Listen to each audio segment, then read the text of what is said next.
Bonjour à toutes et à tous, bienvenue sur Télégoël. C'est la première édition de la rentrée. Je suis ravie d'être avec vous. Nous sommes le jeudi 7 septembre.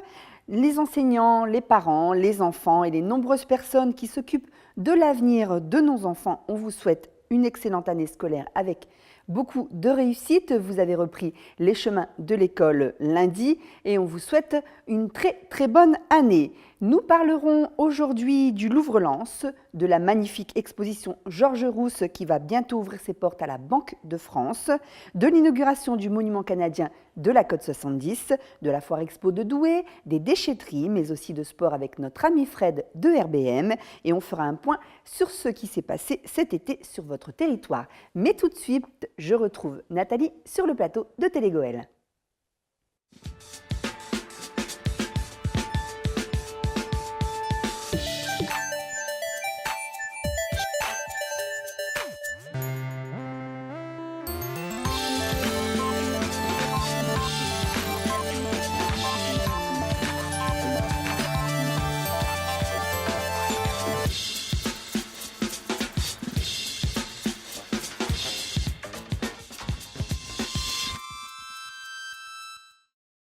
Nathalie, les enfants des primaires ont repris le chemin de l'école lundi dernier avec quelques petits changements dans leur emploi du temps pour certaines villes. Eh bien oui Valérie, les jeunes bambins ont repris le chemin de l'école avec quelques petits changements d'horaire pour certains. En effet, quelques communes ont décidé de revenir à la semaine de 4 jours. 31,8% des écoles en France et 57% dans les Hauts-de-France. Sur le bassin minier, 14 villes de l'agglomération de Lens-les-Vins ont décidé de repasser à l'ancienne configuration après une consultation des parents. Parmi elles, Angres, Avion, Carency, Estevel, Lens, Givenchy, Arnes, mais aussi Mazingarbe, Souchet, Vingles et Méricourt, où Florent Le Demazel est allé voir comment ça se passait en primaire, maternelle et collège. Les écoles primaires et maternelles reviennent à la semaine de 4 jours. Une décision plébiscitée par les parents, mais qui a demandé beaucoup d'organisation aux services municipaux. Il a fallu réagir très vite, mais c'était une demande ultra majoritaire des parents et des enseignants. On nous a imposé des choses de façon complètement bizarre il y a 3 ans, et là il y a des annonces qui sont faites avec des délais très courts pour réagir. Et je dois dire ici qu'il faut remercier la compréhension des enseignants. Beaucoup de services ont dû modifier leur organisation pour qu'on soit prêt le jour de la rentrée. Et je dois dire que nous sommes prêts le jour de la rentrée, que le service public Méricourtois était à la hauteur du défi qui lui était proposé. On avait tout au long de l'année demandé à ce que ça repasse aux 4 jours parce que on trouvait que les enfants étaient vachement plus fatigués à voir l'école le mercredi. Moi perso, je parle pour ma fille, elle butait un peu sur ses cours, elle avait du mal à se concentrer, et je pense que cette année ça sera mieux avec la semaine des 4 jours, et j'espère que ça sera comme ça pour tous les enfants. Pour les enfants dont les parents travaillent, la commune a mis en place un centre aéré qui les accueillera chaque mercredi. En outre, les accueils périscolaires ont également été prolongés de 30 minutes le matin et le soir. Il y a eu un travail de fait avec les services éducation, les élus en charge de ce travail. Et effectivement, notamment pour les parents qui travaillent sur le Lillois, les marges qu'on donnait sur le périscolaire, suivant la circulation qui n'est pas toujours facile entre Lille et le bassin minier. Donc nous avons décidé une demi-heure supplémentaire le matin et une demi-heure supplémentaire le soir. Bien évidemment, tout ceci a un coût, mais je crois que si c'est le rendez-vous d'une municipalité pour trouver des solutions pour les parents qui travaillent un peu à l'extérieur de la ville de Méricourt. Les parents concernés peuvent penser qu'on a mis un petit peu de temps à le faire, mais il faut surtout comprendre qu'il faut réorganiser les services et qu'on est vraiment au taquet sur les moyens financiers des communes comme les nôtres.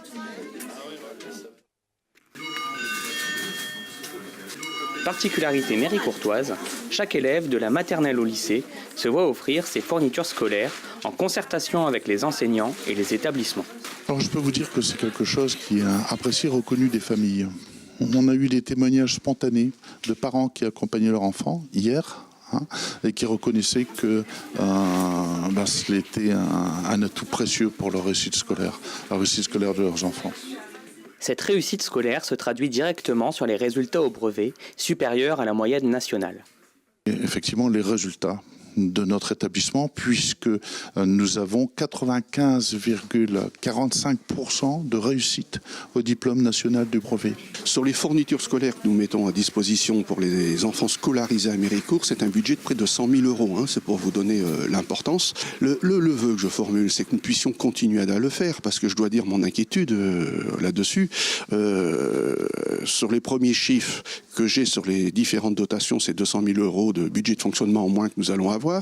Le président Macron a annoncé une baisse de la taxe d'habitation, peut-être tant mieux pour les ménages, mais c'est une partie importante des recettes pour une commune aussi, sans jamais annoncer comment ce serait compensé. Donc je dois dire que j'ai des grandes inquiétudes sur nos capacités à Méricourt, mais c'est vrai pour l'ensemble des villes, à continuer cette action, qui n'est pas qu'une action sociale, qui est une action profondément éducative et de démocratie de proximité. L'école est le bien le plus fondamental que nous avons, et il y a toute une série de mesures qui sont plus qu'inquiétantes actuellement.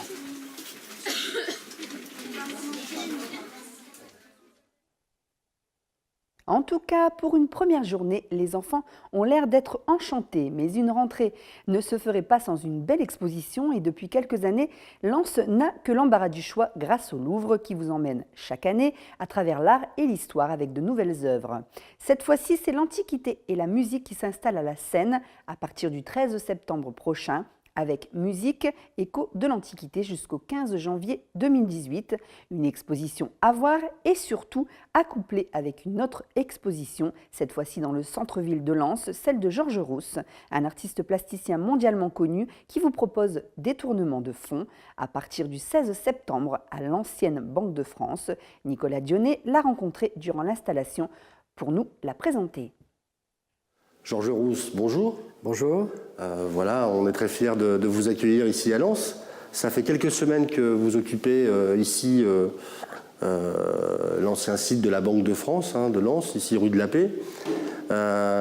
Comment se sont préparés ces ateliers ici à Lens et comment s'organise votre quotidien ici depuis quelques semaines?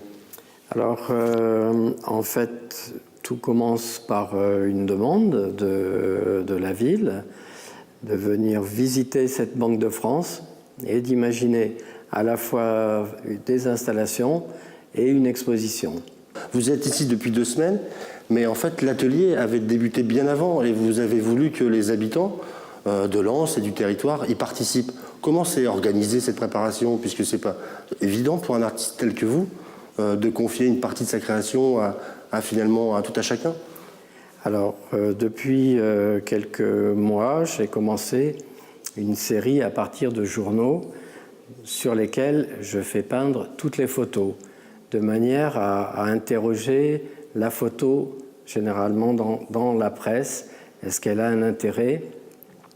Est-ce que la photo dans la presse dit quelque chose par rapport à l'article ou ne dit rien? Voilà, donc c'est pour que le public finalement s'interroge sur la nécessité de l'image dans une société où il y a de plus en plus d'images, où les gens maintenant sortent le téléphone et font des photos qu'ils envoient à travers le monde. Voilà, donc on est dans une société d'images. Est-ce que la photo dans la presse a toujours son utilité? C'est une question que je veux poser. Est-ce que vous avez eu le temps d'aller au Louvre-Lens, de visiter une exposition, ou de gambader dans le parc ou à travers la Galerie du Temps? Vous avez eu l'occasion d'y aller? Lors du premier repérage, j'étais déjà au Louvre. J'étais voir une exposition sur la Mésopotamie, qui était magnifique, vraiment. Ouais. Et puis donc j'ai fait la Galerie du Temps aussi. Et quand nous sommes arrivés là, je dis nous, c'est avec mes 2 assistants, j'ai su qu'il y avait le philosophe de Rembrandt, un tout petit tableau peint sur bois, où on voit donc un vieillard qui est dans la descente d'un escalier en colimaçon avec une magnifique lumière qui arrive. Et auparavant, il y a longtemps de ça, j'avais fait une sorte d'hommage à Rembrandt où on retrouve un petit peu la même configuration et où j'ai essayé de transformer un lieu en cours de démolition en quelque chose un événement poétique avec une sorte de clair-obscur qui vient éclairer les escaliers. Voilà. Et donc, je me suis précipité, bien sûr, au Louvre et j'ai eu la chance de pouvoir me balader à travers les œuvres pendant 1h30, tout seul. Voilà. Détournement de fonds, le nom de l'exposition, ça vient de vous? Oui, oui, ça vient de moi. Disons que c'est l'association de détourner les lieux, puisque c'est ce que je fais, je détourne les lieux. Et ici, c'est une ancienne banque, donc plutôt que de dire détournement de lieux, c'était plus ironique de dire détournement de fonds. D'accord, on y trouve un double sens alors. Merci Georges Rousse, à très bientôt. Merci, à bientôt, oui. Merci. Vous pouvez trouver l'intégralité de cette interview de Georges Rousse sur notre page Facebook ou sur notre chaîne YouTube.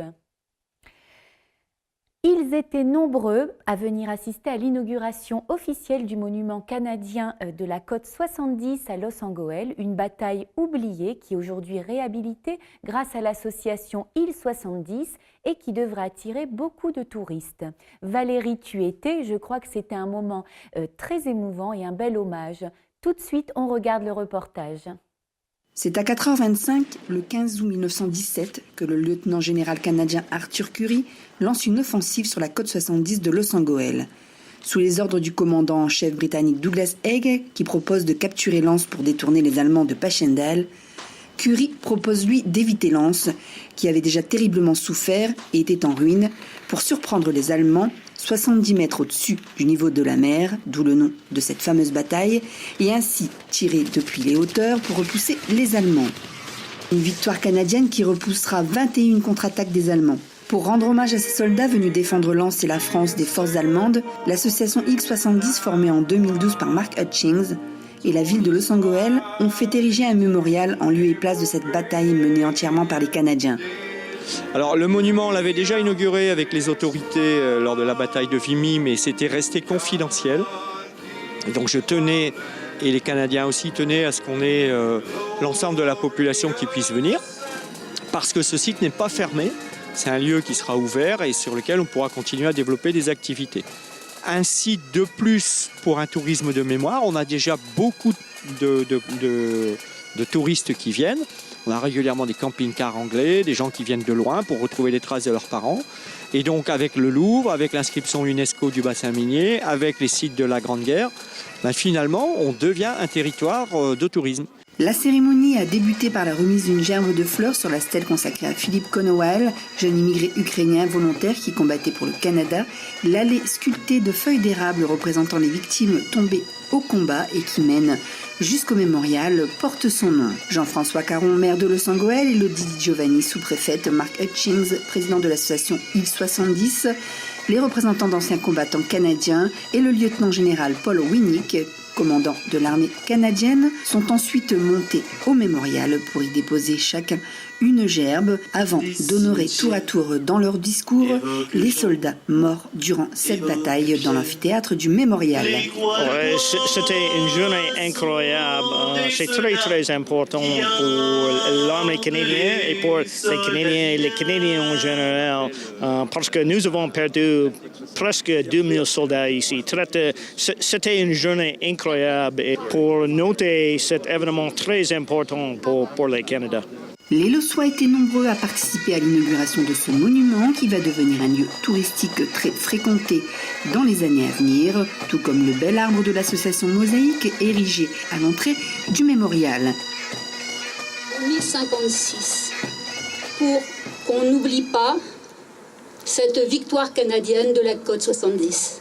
Bien sûr, cette initiative d'une association de l'os, de faire graver 1056 plaques pour rappeler que derrière chaque plaque, il y avait un soldat qui est mort ici. Et ce sont les familles de l'os qui ont gravé ces plaques. Et un travail qui a été fait avec des élèves de la Fondation d'Auteuil et d'un lycée de Wany, qui nous font une œuvre d'art que je qualifierais de populaire et de participative. Je suis quand même très fière parce que déjà moi je viens de Los Angeles et donc l'idée qu'il y ait un monument aussi important dans ma ville, ça me fait plaisir et puis ça m'impressionne. Et le fait que En plus, je participe à l'inauguration, c'est unique, surtout que j'aurai probablement plus jamais l'occasion d'être face à tant de Canadiens et d'étrangers et de parler anglais pour eux. Une grande fierté pour cette jeune fille passeuse de mémoire qui s'est faite interprète pour les Canadiens durant la cérémonie consacrée à l'arbre de mémoire. Grande fierté partagée avec les membres de l'association Mosaïque. On est fiers, il ne faut pas avoir peur du mot. On est fiers d'avoir réussi à mener jusqu'au bout notre projet parce que au début tout le monde n'y croyait pas. Un résultat magnifique aux abords d'un mémorial canadien qui n'a rien à envier au monument canadien de Vimy. Ouvert à tous toute l'année, ce site profitera aux générations futures pour leur permettre de ne pas oublier.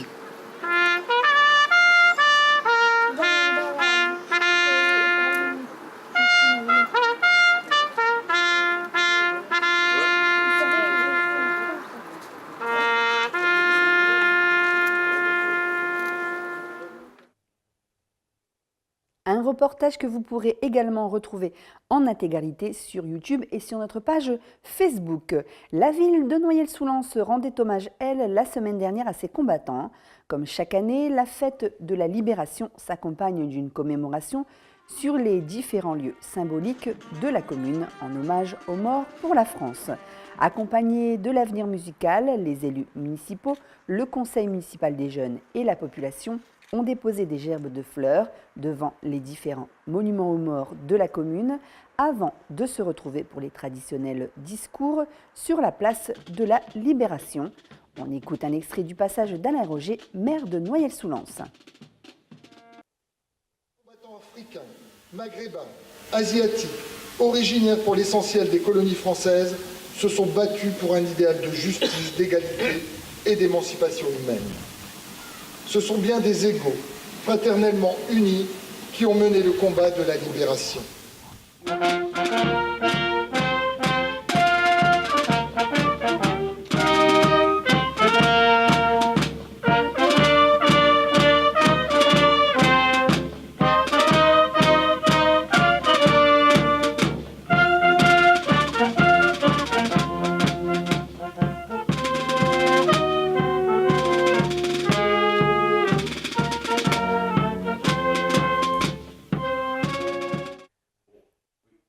Pour la 31e édition de Il était une fois le Pas-de-Calais libéré, l'association Les Véhicules Militaires de l'Artois a installé son camp pour la 13e année consécutive à Souchet. Pendant 4 jours, du 31 août au 3 septembre, les visiteurs pouvaient apprécier les véhicules et visiter un camp grandeur nature célébrant le 73e anniversaire de la libération du Pas-de-Calais. Au programme de cet événement, balades à travers le département dans des véhicules d'époque, bourses militaires, concerts ou encore soirées dansantes. Mais l'événement phare de ces 4 jours a été le défilé de clôture des Jeep, Dodge et autres tanks US au travers des rues de Souchet, dont l'équipe de Télégoël vous propose un court extrait.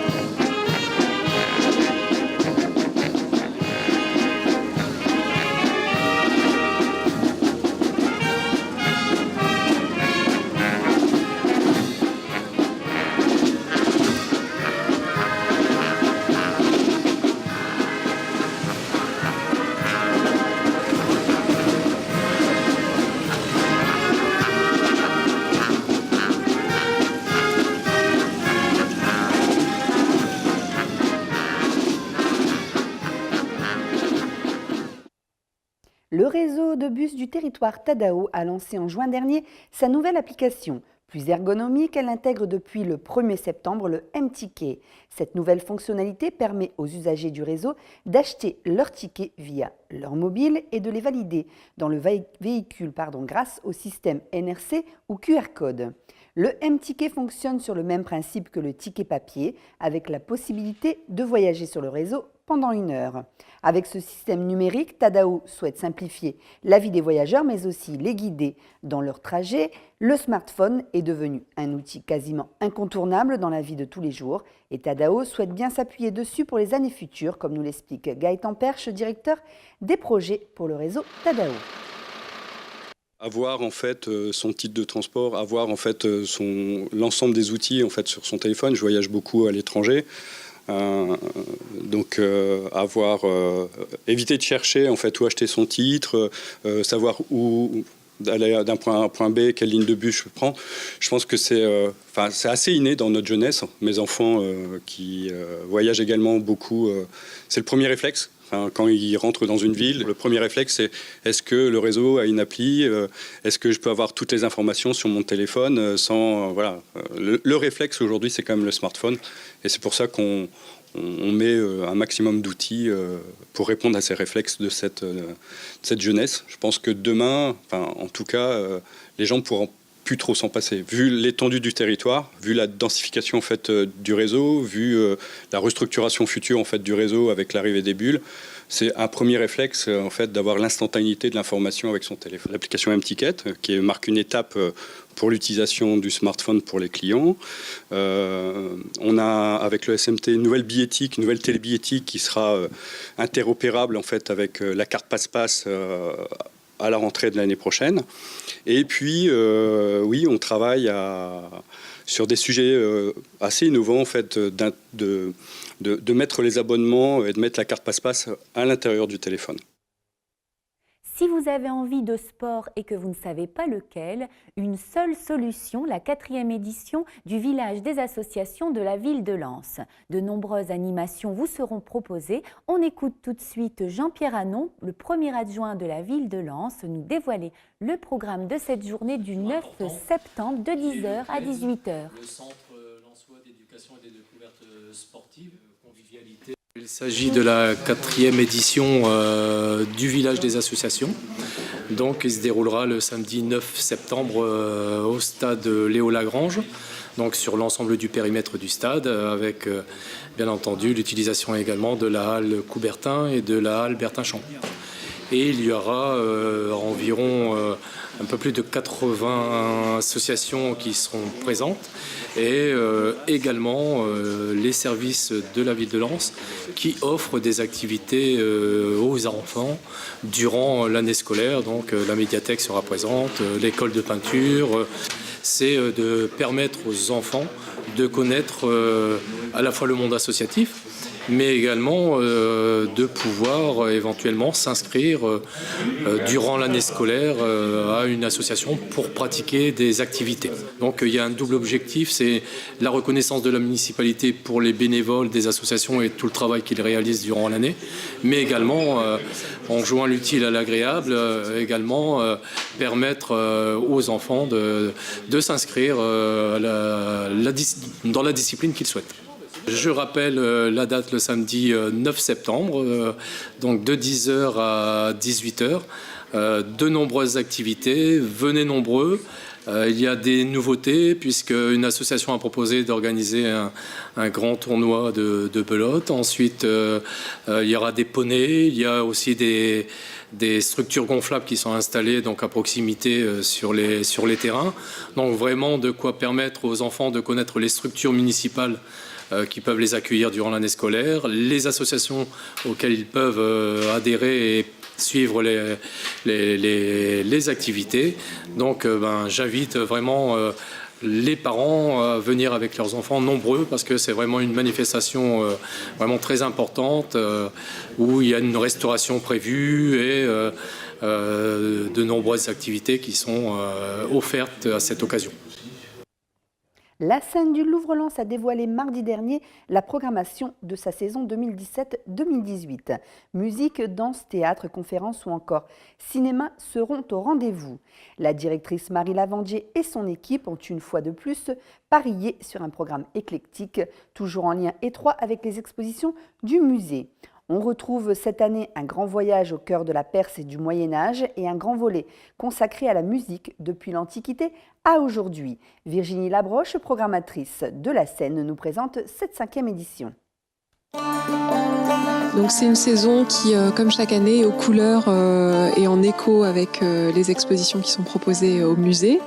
Donc on aura d'abord des grandes thématiques qu'on retrouve dans la Galerie du Temps, que sont la mémoire, le souvenir, le corps, la thématique du corps, de la beauté du corps, le Moyen-Âge, enfin voilà, quelques thématiques qu'on va retrouver dans la programmation de la scène avec des spectacles, notamment un spectacle de danse qui s'appelle Soma, par la chorégraphe et danseuse, ancienne danseuse de l'Opéra de Paris, Raphaël Delaunay, un spectacle autour du corps athlétique, très très beau, plein d'humour, et puis Raphaël Delaunay qu'on retrouvera également pour notre grand bal costumé que l'on propose chaque année un peu plus tard dans la saison, aux couleurs des 4 jarres, un bal qu'on a intitulé donc Prince, Princesse, Perles et Moustaches, puisque vous le verrez dans toutes les images de l'exposition, dans toute l'iconographie, on a des princesses qui se laissaient pousser les poils de la moustache parce que c'était la mode et qu'une femme sans moustache était une femme laide. Et puis des perles parce que les hommes portaient des perles, les femmes portaient des perles. Donc voilà. Donc on va s'amuser avec ça pour ce bal costumé. Autour de l'exposition musique, il y aura un certain nombre de concerts avec des thématiques que l'on retrouve également dans l'exposition musique écho de l'Antiquité. Donc on pourra entendre à la scène comment la musique se jouait dans l'Antiquité, avec une conférence, avec une expérimentation de ce qu'était cette musique, et musique d'aujourd'hui avec des artistes invités, Thomas Fersen qui ouvrira notre saison, François Morel un peu plus tard, le chansonnier humoriste François Morel, que l'on accueille en partenariat avec la ville de Lens. Et puis la musique toujours avec le grand festival qui ouvre aussi notre saison en septembre, fin septembre, le festival Musée Piano. C'est la 2e édition de ce festival puisque on l'a inauguré la saison dernière, donc les 29-30 septembre et 1er octobre. Ce qui est la spécificité de ce festival, c'est que les artistes, les pianistes visitent le musée et créent un vrai programme pour les spectateurs et visiteurs du musée. Alors pour se renseigner, pour vous abonner, pour prendre des places, pour venir en famille, il faut contacter le musée par téléphone ou venir sur place. Il y a également le site internet www.ouvrelens.fr. La formule la plus avantageuse pour la scène, c'est évidemment l'abonnement, puisque quand vous êtes abonné, vous avez le tarif enfant, c'est-à-dire que d'un coup on vous passe à moins de 18 ans, vous rajeunissez. Et vous avez des spectacles à 5 ou 10 euros, c'est quand même très très peu cher. Et voilà, on a des spectacles de danse, de théâtre, de musique, du cinéma, des conférences bien sûr, et pour tous les âges, pour tous les publics, de 2 ans à 122 ans. Une très belle programmation encore pour cette saison. Rappelons également que le 4 décembre 2017, le Louvre-Lens aura 5 ans. Et dans le cadre de cet anniversaire, le musée proposera 9 jours de fête du samedi 2 au dimanche 10 décembre. Pour participer à ce moment exceptionnel, le Louvre-Lens donne la parole à ses visiteurs en les invitant à venir témoigner face caméra. Un sentiment, une anecdote, jeune, moins jeune, homme, femme ou enfant, vous êtes invités à faire partager vos souvenirs au Louvre-Lens. On écoute Fabien Dufoulon, responsable du centre de ressources en charge de ce projet. Alors justement, donc le musée du Louvre-Lens va fêter son 5e anniversaire au mois de décembre. Et en vue de la préparation de ce 5e anniversaire, en fait, le musée organise une collecte de témoignages, un appel à témoignages, qui vise en fait à recueillir les expériences, les anecdotes de nos visiteurs, les plus fidèles, les visiteurs qui ont pu participer à des activités, qui ont été impliqués dans la vie du musée, pour pouvoir justement les faire partager au moment de l'anniversaire, et de connaître finalement ce qu'ils ont le plus apprécié dans ce qui a pu être proposé jusqu'à présent.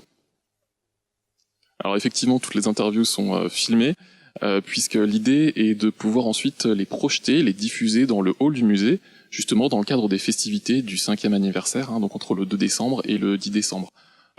L'idée avec la diffusion de ces témoignages, c'est vraiment de faire participer les visiteurs comme si eux-mêmes parlaient à d'autres visiteurs qui viennent à cette occasion-là.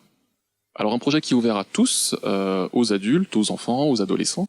La collecte elle-même aura lieu jusqu'au 25 septembre. Pour y participer, il suffit de réserver, de prendre rendez-vous avec l'équipe des médiathécaires du centre de ressources. Et l'interview sera réalisée au musée sur place ici.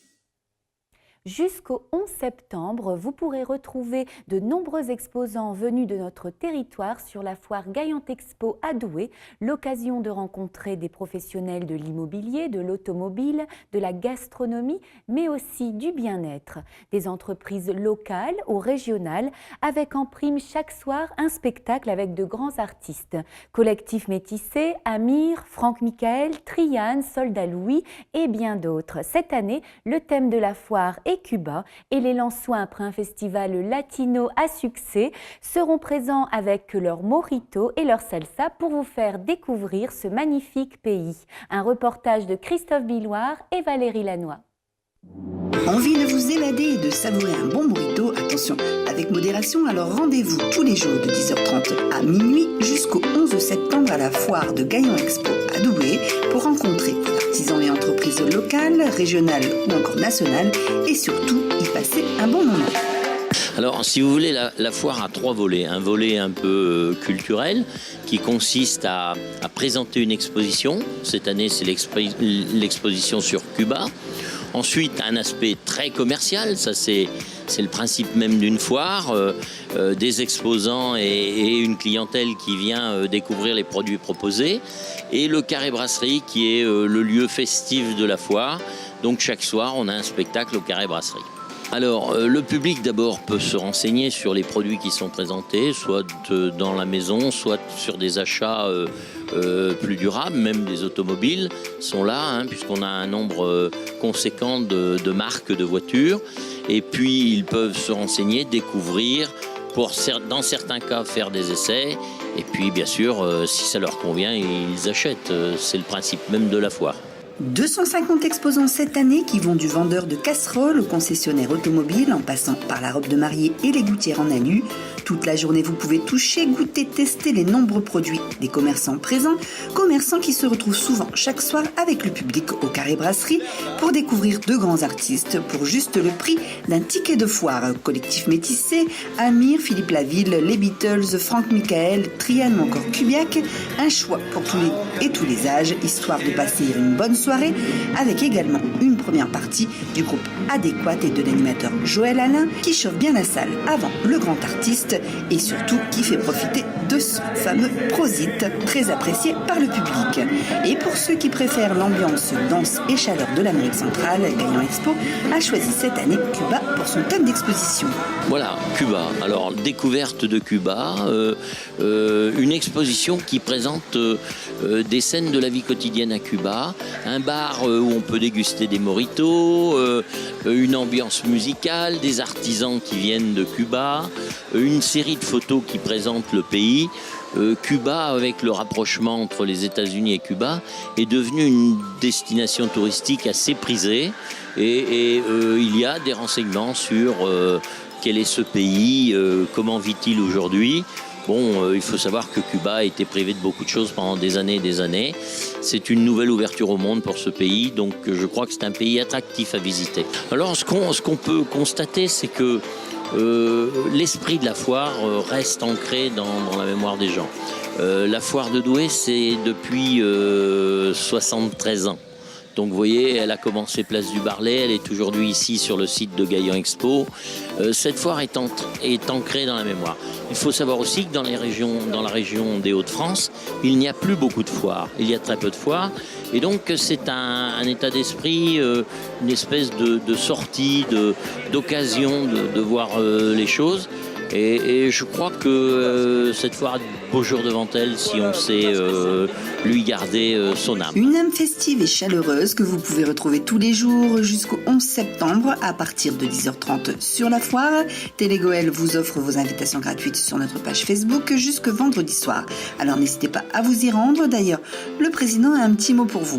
Saluer les téléspectateurs de Télégoël et remercier Télégoël de sa présence chaque année à la foire de Douai. Merci à vous.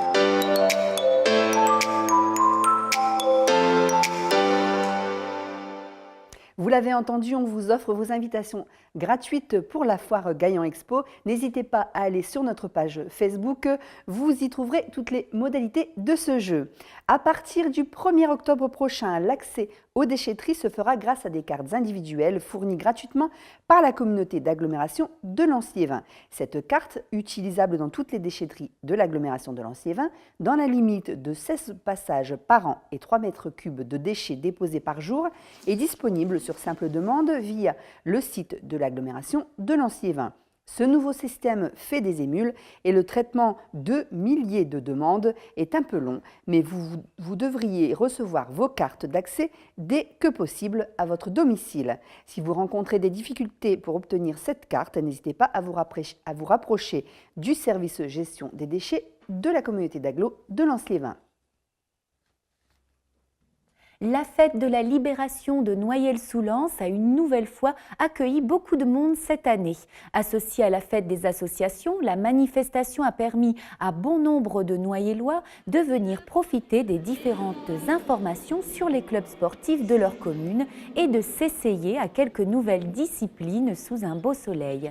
Judo, tir à la carabine, football, échecs, tennis, volley-ball et bien d'autres sports étaient présentés pour permettre au plus grand nombre de trouver le sport qui lui conviendra.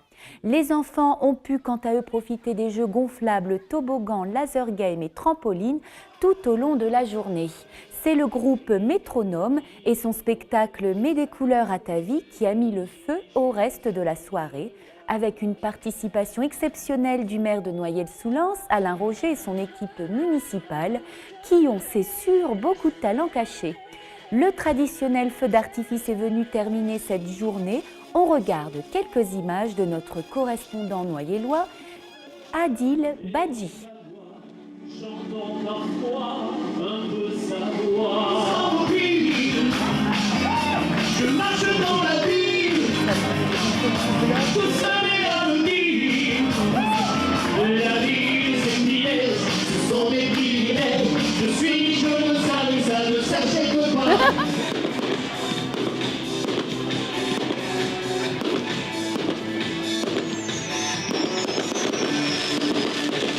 Cet été, malgré quelques vacances, l'équipe de Télégoël s'est mobilisée pour continuer à vous informer sur l'actualité du territoire via les réseaux sociaux. Nous vous proposons donc une petite rétrospective de ce qui s'est passé près de chez vous.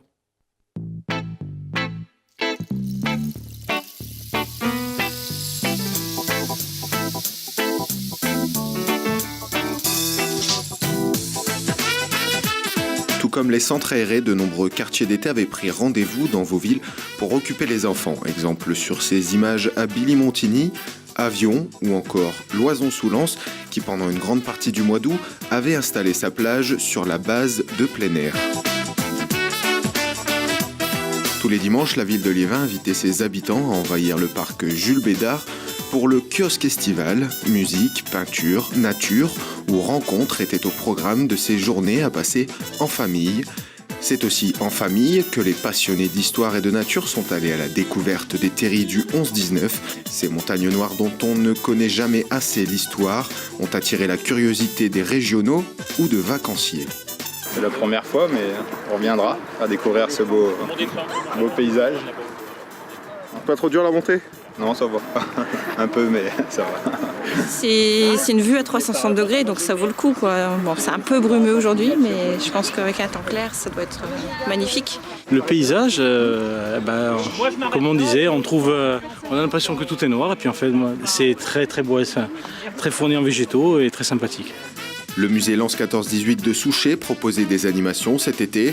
L'atelier Grande Guerre donnait la possibilité aux visiteurs de découvrir la vie des tranchées grâce à des objets issus de fouilles archéologiques, de quoi attiser la curiosité de jeunes et moins jeunes. Cette même curiosité qu'ils ont dû éveiller grâce au deuxième volet du projet Start in Lens, la Yellow Brick Road. Après l'Umbrella Sky dans les rues lensoises, le parcours artistique relie toujours le Louvre-Lens au centre-ville, menant à la future exposition de Georges Rousse. Et malgré les vacances, le sport était aussi au rendez-vous avec plusieurs initiatives, celle de l'association Action éducative de Angres et de l'AOS Cyclotourisme de Salomine qui ont proposé aux amoureux de la Petite Reine un atelier réparation de vélos gratuit. L'opération devrait d'ailleurs être renouvelée. Celle-ci vivait déjà sa 3e édition. Le Cubana Bar de Lens déplaçait ses cours de salsa à la salle Jean Nouin pour son festival annuel à l'ambiance muy caliente.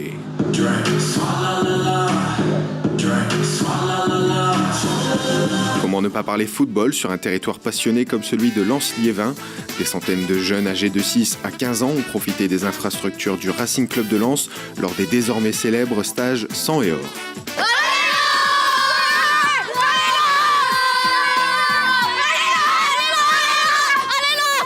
Vous pouvez retrouver l'intégralité de ces reportages sur notre page Facebook Rédaction Télégoël. Ils ont fait le bonheur des photographes, ils ont amusé les enfants et ravi les badauds de la rue de la Paix à Lens. Les parapluies vont se replier et partir vers de nouvelles rues, nouvelles villes et nouveaux pays. Les services de la commune de Lens ont entamé ce matin même le démontage de cette œuvre d'art éphémère qui a fait le bonheur de beaucoup de touristes et lensois.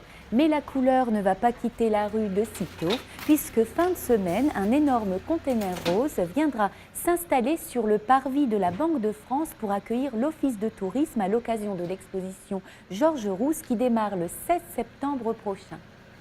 Et oui, Nathalie, on n'aura pas eu le temps de faire les parapluies de Cherbourg dans cette rue. Hein. Ça n'aura pas duré longtemps. Hein. C'était vraiment beau, toutes ces couleurs d'ailleurs. Hein.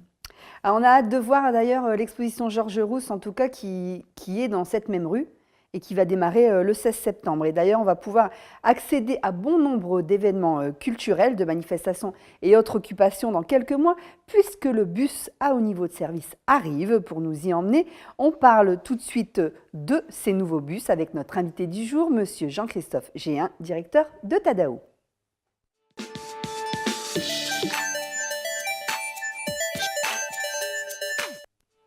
Monsieur Géhin, bonjour, bienvenue sur le plateau de Télégoël. Bonjour. Alors, vous êtes le directeur de Tadao. Tadao, vous pouvez nous expliquer un peu ce qu'est cette compagnie? Tadao, c'est le réseau de transport public du bassin minier du Pas-de-Calais, donc qui est sur les périmètres des 3 communautés d'agglomération d'Hénin-Carvin, de Lens-Liévin, de Béthune-Bruay, et qui est donc l'ensemble placé sous l'autorité du syndicat mixte des transports Artois-Gohelle, présidé par Laurent Duporge. Moi, je suis le directeur de la société qui exploite ce réseau, donc qui fait rouler les bus, qui emploie le personnel, qui le forme, qui met tout en service et surtout qui participe à la promotion de ce réseau et à l'information du public.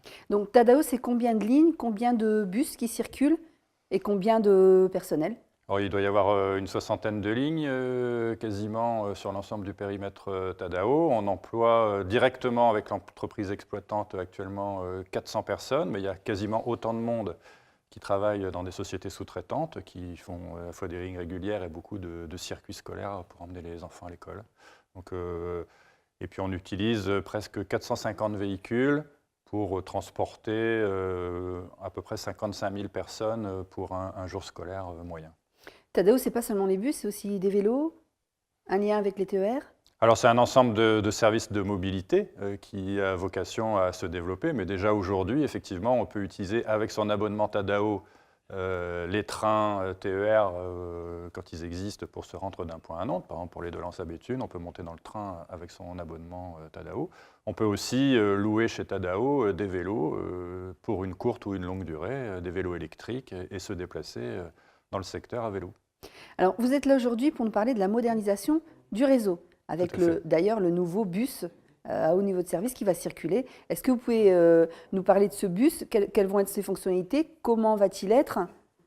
Effectivement, sous l'autorité de Laurent Duporge, le syndicat mixte des transports a voulu vraiment avoir une grande ambition pour son réseau de transport public. Moi, en tant qu'exploitant avec mon entreprise, mon groupe Transdev, l'ensemble des salariés de Tadao, on essaye d'accompagner cette ambition au mieux.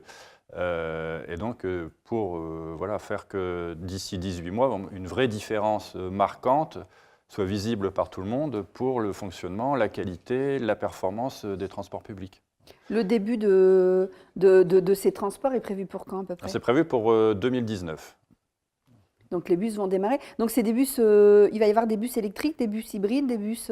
Alors il va y avoir des nouveaux bus qui sont ce qu'on appelle hybrides, c'est-à-dire des moteurs électriques qui entraînent les roues, donc ce qui donne beaucoup plus de confort, de souplesse, de moindre niveau sonore et aussi une réduction de consommation de carburant, parce que bon, c'est des bus électriques dont les batteries sont rechargées en permanence par un moteur thermique. Nouveau confort également dans ces bus? Plus de confort, plus d'équipement, plus d'informations. On pourra par exemple recharger son téléphone portable. Hein. Maintenant, voilà, à l'heure du numérique, on a tous son smartphone, je crois qu'on va y revenir. Et donc c'est important de pouvoir l'utiliser. On aura du Wi-Fi à bord, on aura de l'information en temps réel, on aura de l'information aussi, on espère, sur l'environnement dans lequel on se situe. Donc beaucoup de choses nouvelles à voir pour des transports publics vraiment de meilleure qualité. Combien de lignes pour ce bus à haut niveau de service? Alors le bus à haut niveau de service va s'implanter sur 7 lignes. Il y a actuellement, vous voyez, des travaux qui se déroulent pour aménager ça sur à peu près 70 km de longueur de ligne. Donc des gros travaux. On sait que ça perturbe un peu la vie des gens, des clients de Tadao en premier lieu.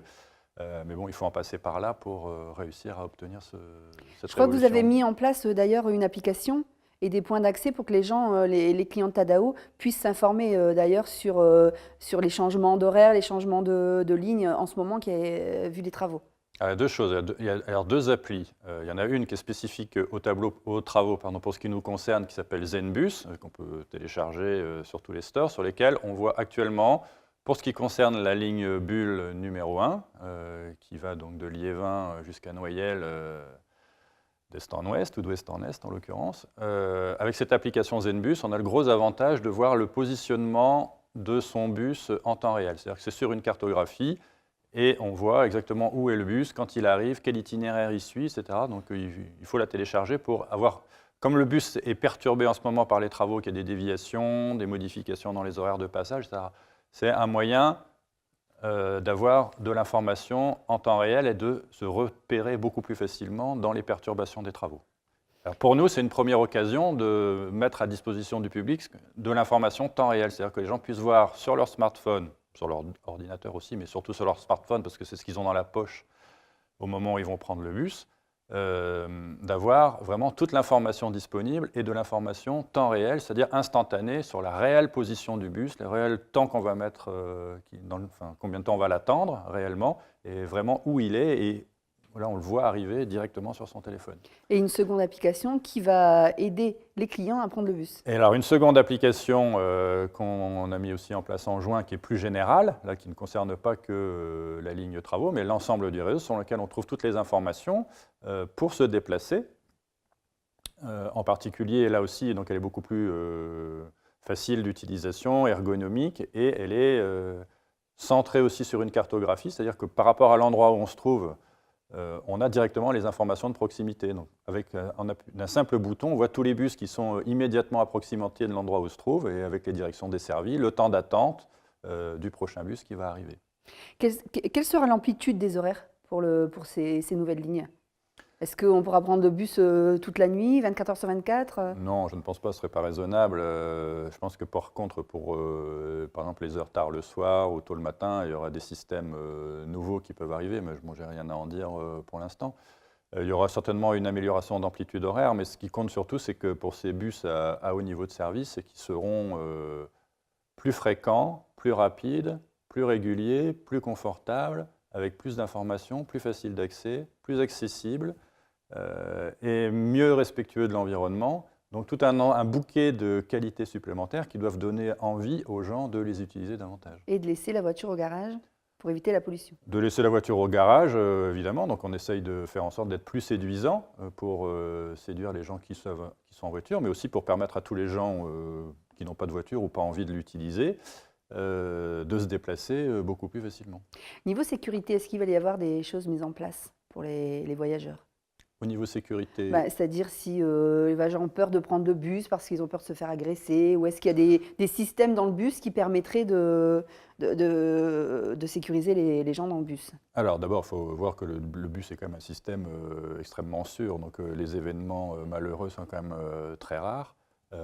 La plupart des bus sont d'ores et déjà équipés de vidéosurveillance et ça va se généraliser progressivement, effectivement. Donc tous les nouveaux bus maintenant qu'on intègre, évidemment ceux pour le BHNS sont équipés de vidéosurveillance.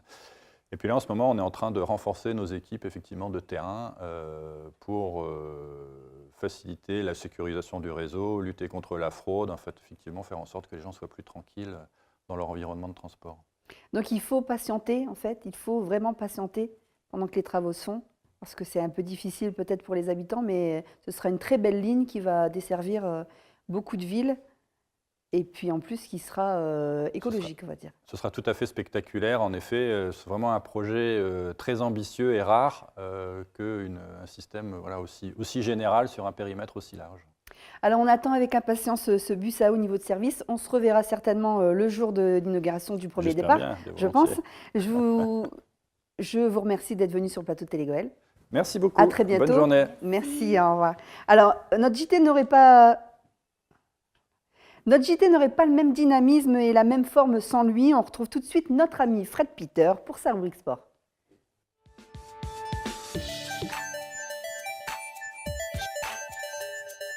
Bonjour Fred. Bonjour Valérie, bonjour Nathalie. Bonjour Fred. Alors pour cette rentrée JT Sport, on commence avec la Coupe de France qui a repris ses droits. Oui Valérie, la Coupe de France a commencé dans notre région et dans l'arrondissement de Lens-Liévin. Plusieurs équipes ont réussi à passer les 2 premiers tours de cette compétition.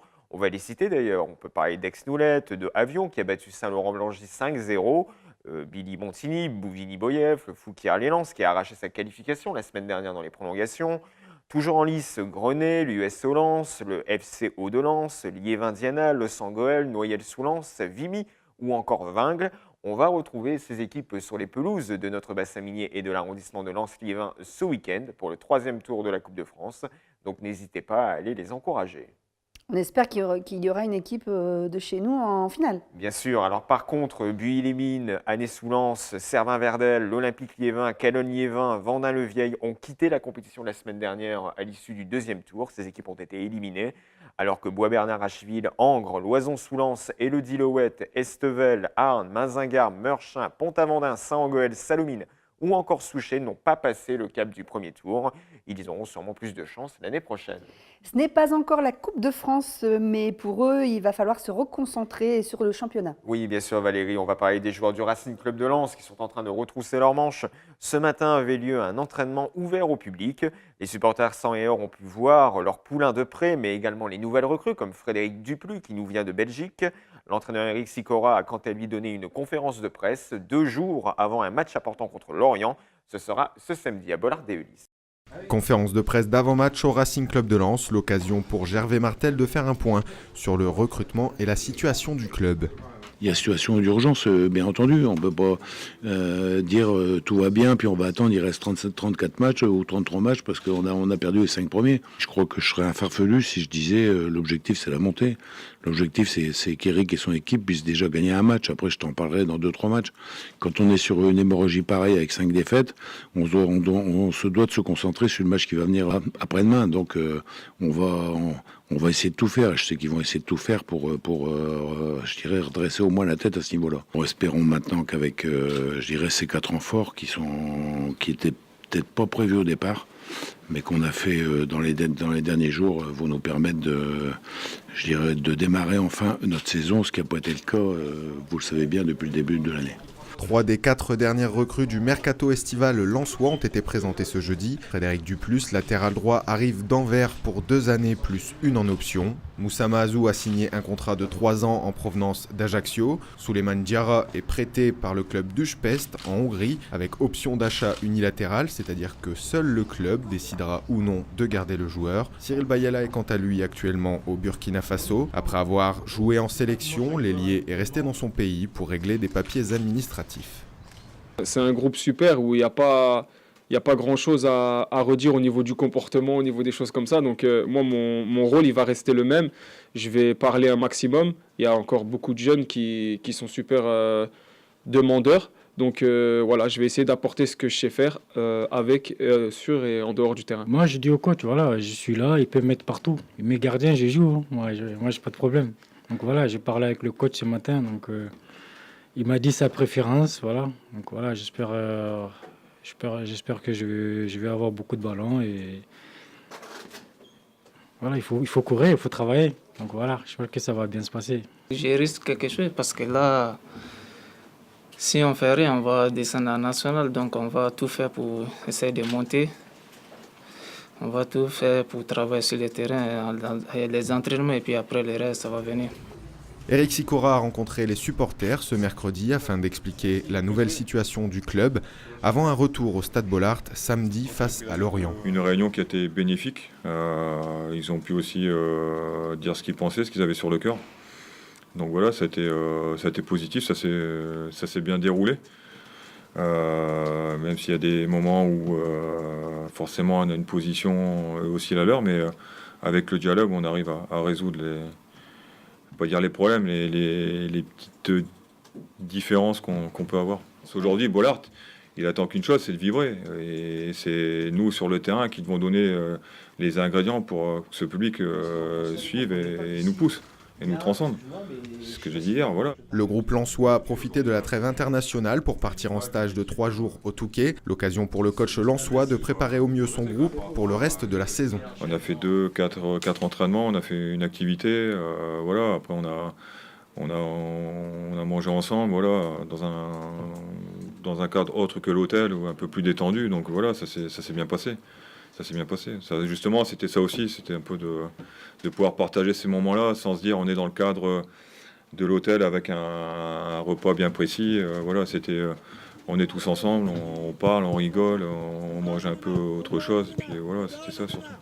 Il faudra donc se ressaisir pour les hommes d'Éric Sicora qui ne comptent toujours pas de points après 5 journées de Ligue 2. Christiane Lopez, Clément Chantôme, Thomas Efestion et Mohamed Fofana sont à l'infirmerie. L'entraîneur lensois ne pourra donc pas compter sur eux pour la réception de Lorient. Merci Fred pour cette rubrique sport de la rentrée. J'espère qu'on se retrouve la semaine prochaine pour de nouvelles infos sportives. Bien sûr, je pense qu'il y en aura même plus.